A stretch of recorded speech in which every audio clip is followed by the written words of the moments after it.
Hey, I had a question. Yeah, what's up? I'm actually a part of the Student Health Advisory Board on campus. I have to give this presentation on sexual health. I was wondering if you could answer a couple of my questions. Yeah. Is there a particular approach you use when working with students? Yeah, so our team is made up of students, so we like to take a peer-to-peer approach where we reach out and collaborate with student orgs on campus through programming, events, and tabling at the MU. Well, conversations about sexual health must get pretty awkward.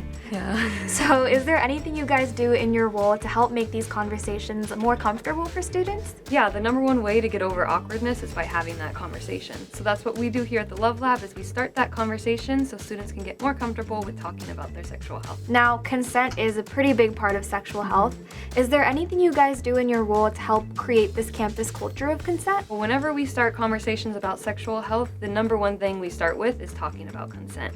With collaborations with CARE, the Sexual Violence Prevention Center on campus, we start our programming off with talking about what consent looks like and what it doesn't look like.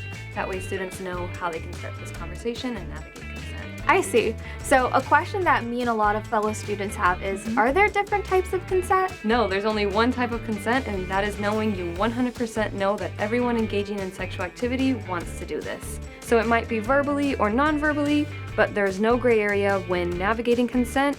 Everyone knows what they want to do and says they want to do it. That's really good to hear. Now, I'd love to learn more. Are there any resources you could point me towards where I could learn how to have these conversations better? Yeah, actually, on the Love Lab cart, we have this card that leads students to our drive of sexual health resources, Wow. which is a drive that compiles all of our resources we have for students. This is sexual communication in a folder. There's conversations about HPV, there's conversations about HIV.